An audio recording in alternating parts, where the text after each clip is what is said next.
दोस्तों नमस्कार, मैं राकेश श्रीवास्तव।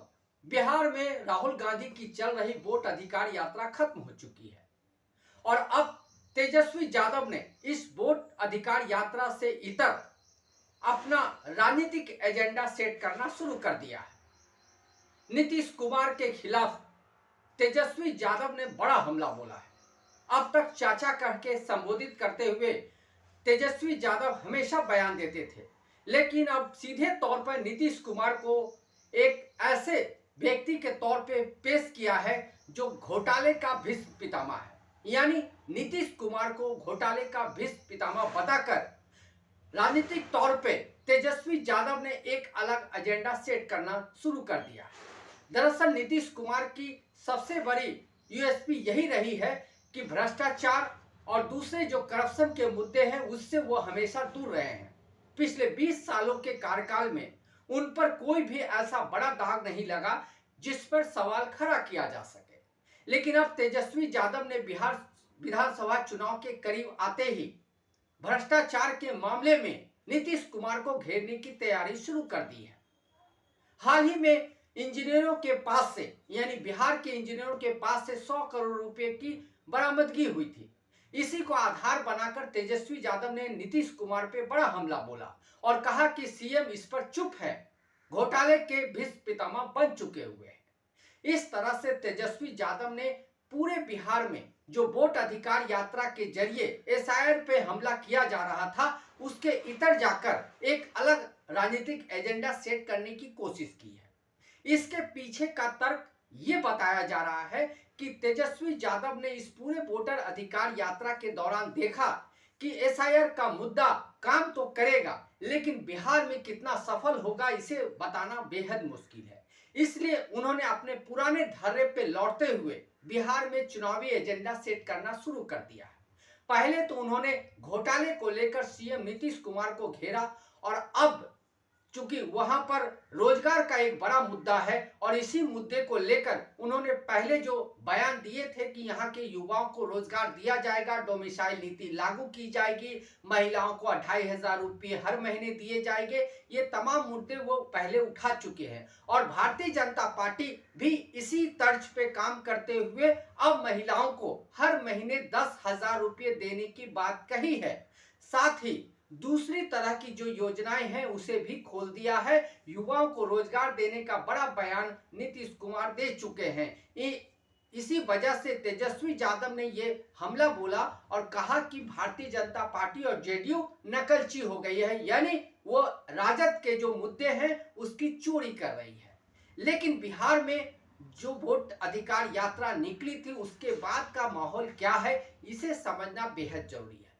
वोट अधिकार यात्रा के दौरान लाखों लोगों की संख्या राहुल गांधी, तेजस्वी यादव के साथ खड़ी नजर आई, लेकिन ये वोट में कितना तब्दील होगी ये बताना फिलहाल बेहद मुश्किल है, क्योंकि बिहार में जो चुनावी मूड है उस चुनावी मूड को समझने की जरूरत है। बिहार में जातिगत वोट पड़ते रहे हैं, साथ ही बिहार में पलायन का एक बड़ा मुद्दा है, साथ ही बेरोजगारी एक अहम मुद्दा है। ये 3 ऐसे सवाल है जिस पर काम करने की जरूरत है।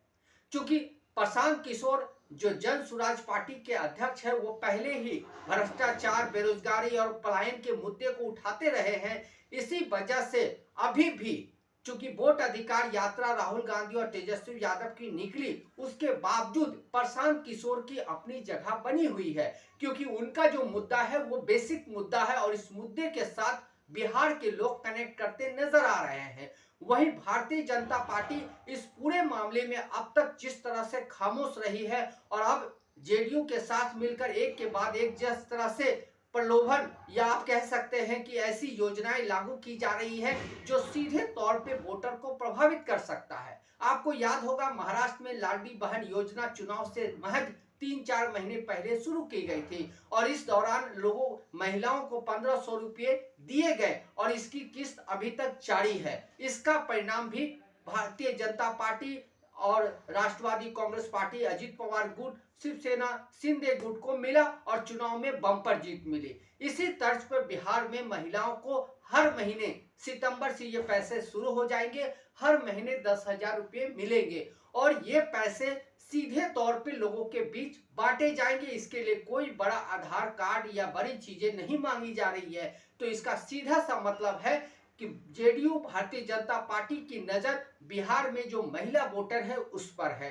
तो ये सीधे तौर पे जो एसआईआर को लेकर मामला गर्म हो चुका था, उस मामले को ठंडा करने का एक बड़ा प्रयास है और पूरी तरह से इस वोट की जो यात्रा है उसको दूसरी तरफ शिफ्ट करने की कोशिश हो रही है। और इस कोशिश के तहत पहला दांव नीतीश कुमार ने चल दिया है 10,000 रुपये महिलाओं के खाते में डालने का।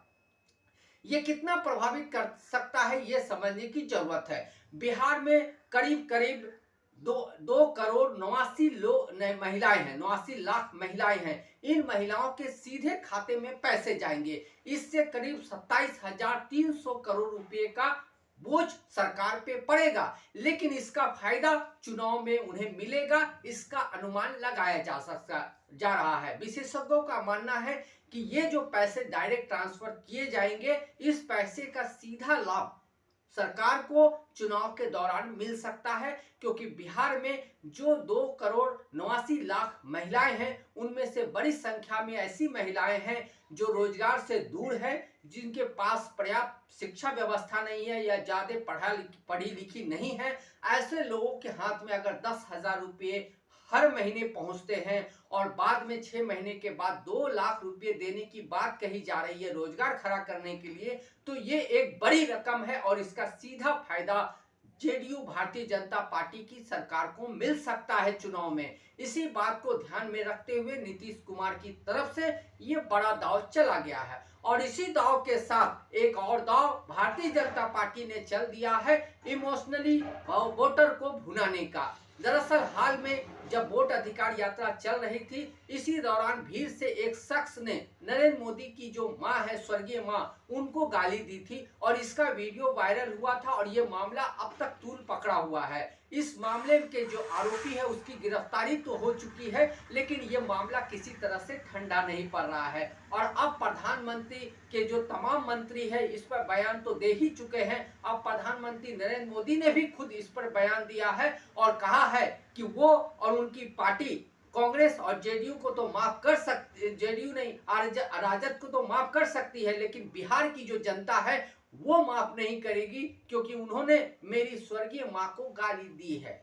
अब इस मुद्दे को भारतीय जनता पार्टी पूरे चुनाव में भुनाएगी, ये सीधे तौर पे साफ हो गया है। तो एक तरफ वोट अधिकार यात्रा के जरिए जिस तरह से राहुल गांधी, तेजस्वी यादव ने बिहार में माहौल बनाया था, वहीं दूसरी तरफ भारतीय जनता पार्टी ने एक गाली को पकड़कर इसे मुद्दा बनाने की कोशिश में जुट गई है और इस मुद्दे को निश्चित रूप से पूरे चुनाव में भुनाने की कोशिश की जाएगी। ऐसे में समझना जरूरी है कि क्या ये मुद्दा काम करेगा। अगर नहीं काम करेगा तो आखिर भारतीय जनता पार्टी के सामने क्या रास्ता बच जाता है।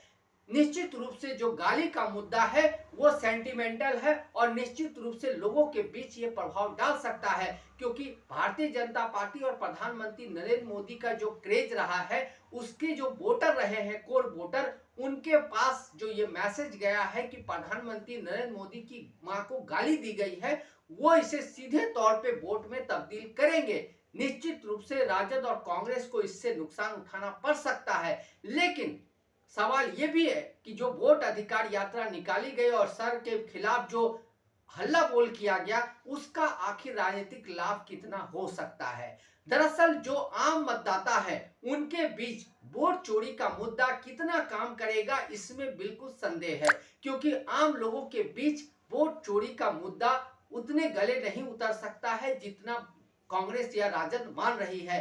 इसी वजह से तेजस्वी यादव ने अपना ट्रैक चेंज करते हुए अब भ्रष्टाचार, करप्शन और बेरोजगारी, डोमिसाइल के मुद्दे को उठाना शुरू कर दिया है, क्योंकि उन्हें लगता है कि एसआईआर का मुद्दा उतना काम नहीं करेगा जितना बेरोजगारी, भ्रष्टाचार और नीतीश कुमार को उनके ही यूएसपी के अंदर घेरने से मिल सकता है। इसी वजह से तेजस्वी यादव ने अपना जो एजेंडा है वो पूरी तरह से बदल दिया है, यानी आने वाले दिनों में वो निश्चित रूप से भ्रष्टाचार के मामले में नीतीश कुमार को घेरते नजर आएंगे और राज्य में नौकरी देने के लिए डोमिसाइल नीति लागू करने को लेकर बड़े बड़े बयान देते नजर आ सकते हैं। ऐसे में बिहार का जो चुनाव है वो वोट अधिकार यात्रा से अलग शिफ्ट होकर नौकरी, भ्रष्टाचार और दूसरी तरफ नरेंद्र मोदी की मां को गाली देना और दूसरी तरफ जो जेडीयू की तरफ से, जो सरकार की तरफ से महिलाओं को पैसे दिए जाएंगे उसमें शिफ्ट हो चुका है। तो आने वाला जो मुकाबला है वो दिलचस्प होगा। चुनाव के बाद परिणाम जो सामने आएंगे उससे साफ होगा कि किसका एजेंडा ज्यादा कारगर साबित हुआ। लेकिन फिलहाल दोनों ही तरफ से, दोनों ही गठबंधन की तरफ से बड़े बड़े मुद्दे उठाकर इस मामले को और बढ़ाने की कोशिश की जा रही है और आने वाले समय तक ये चुनाव और भी दिलचस्प हो सकता है। आज के लिए बस इतना ही। अगर आप हमारे श्रोता हैं तो आप हमें जरूर लाइक और सब्सक्राइब करें। तब तक के लिए नमस्कार।